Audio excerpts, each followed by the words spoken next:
Bonjour à tous et bienvenue sur Ce que je pense. Aujourd'hui, on va s'intéresser à la situation de la RDC parce que vous le savez, l'actualité, c'est Joseph Kabila, ancien président de la RDC, qui est accusé de haute trahison, qui est accusé, excusez-moi, qui est accusé de connivence avec les rebelles du M23. Alors, on va s'intéresser d'abord à la personne de Corneille Nangaa. Qui est Corneille Nangaa? Corneille Nangaa, c'est l'ancien président de la Commission électorale nationale indépendante sous Kabila. Donc, Corneille Nangaa a travaillé directement sous les ordres de Joseph Kabila. Corneille Nangaa était un proche de Joseph Kabila. Est-ce que c'est une coïncidence aujourd'hui qu'un proche de Joseph Kabila soit à la tête de la rébellion qui s'est emparée de Goma? Pour moi, c'est déjà un premier indice. Ce même Corneille Nangaa, qu'est-ce qu'il dit? Ce même Corneille Nangaa dit que pour l'élection de 2018, élection qui a vu Félix Tshisekedi accéder à la magistrature suprême au Congo, cette élection-là, durant cette élection-là, notamment, il y a eu un accord entre Joseph Kabila et Félix Tshisekedi. Cet accord-là, on le comprend tous, c'était dans le but d'écarter Martin Fayoulou, candidat supposé qui avait remporté les élections. Pourquoi il fallait absolument écarter Martin Fayoulou? Eh bien, parce que Martin Fayoulou, durant la campagne électorale, était un homme intransigeant qui avait dit clairement les termes et les choses que si il devenait président du Congo, eh bien, il allait faire des enquêtes, la lumière sur tout un nombre, un état des lieux de la maison Congo. Et je pense que Joseph Kabila a eu peur de Martin Fayoulou, a eu peur que Martin Fayoulou devienne président au Congo, raison pour laquelle il a préféré établir un accord avec Joseph Kabila. Et moi, je pense que l'accord entre Joseph Kabila et Félix Tshisekedi ne s'est limité pas simplement à faire barrage à Martin Fayoulou. Parce que, sincèrement, Joseph Kabila quitte le pouvoir, c'est à contre-cœur. Parce que non seulement la constitution congolaise disait qu'il ne pouvait pas faire un troisième mandat, mais il avait quand même brigué, il s'était quand même présenté à l'élection. Donc, Joseph Kabila part de la présidence, pas parce qu'il le voulait, mais il a été contraint de partir. La question que je peux me poser, c'est est-ce que dans l'accord entre Tshisekedi et Kabila, il n'y avait pas la possibilité qu'après le deuxième mandat de Tshisekedi, Kabila revienne au pouvoir à la fin de deux mandats de Tshisekedi? Ça, c'est une autre question. Donc,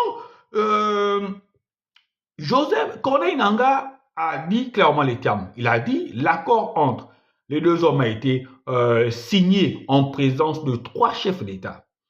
Trois chefs d'État. Il y a eu le président de l'Afrique du Sud, Cyril Ramaphosa, le président égyptien Abdel Fattah al-Sisi et l'ancien président du Kenya, Uhuru Kenyatta. C'était les trois présidents qui étaient là quand l'accord a été signé entre Tshisekedi et Kabila.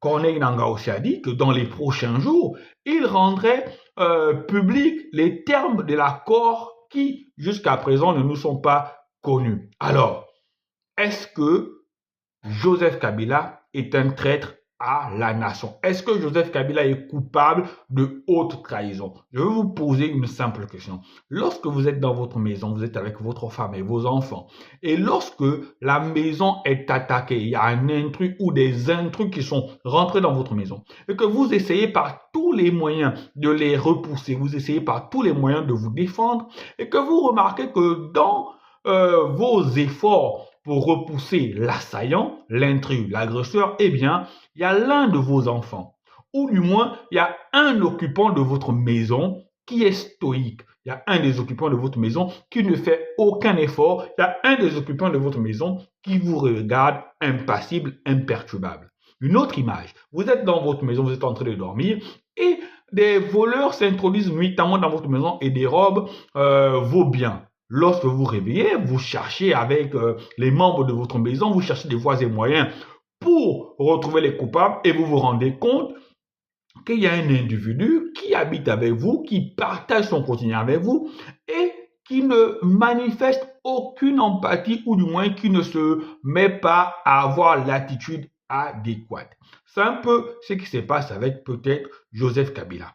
Joseph Kabila, son immunité de sénateur à vie lui a été retirée et tout de suite après, Joseph Kabila a fait une sortie médiatique dans laquelle il a chargé le gouvernement congolais. Il a vraiment chargé le gouvernement congolais. Il n'a pas, dans sa sortie médiatique, chargé les rebelles. Il n'a pas dit un mot sur le rôle du Rwanda dans la rébellion. Pour ma part, peut-être je pense que Joseph Kabila veut revenir au pouvoir en se servant de la rébellion qui sévit à Goma. Ou si il ne peut pas revenir ou il ne peut pas récupérer le pays tout entier, Joseph Kabila peut simplement créer la balkanisation de la RDC, la sécession entre la partie de Goma, riche en minerais, et le reste du Congo. Est-ce que c'est vers ça qu'on va s'orienter? Eh bien, les autorités congolaises, notamment les sénateurs du parti au pouvoir, sont persuadés que si Joseph Kabila se rend à Goma, eh bien, ce n'est rien de plus que la preuve de sa culpabilité. De toute façon, c'est quand même curieux. Les coïncidences sont vraiment, je ne sais pas comment dire les termes, mais un ancien proche de Kabila qui devient leader d'un mouvement rebelle qui prend d'assaut Goma. Pour ma part, je ne dirais pas qu'il est coupable, mais je m'interroge quand même.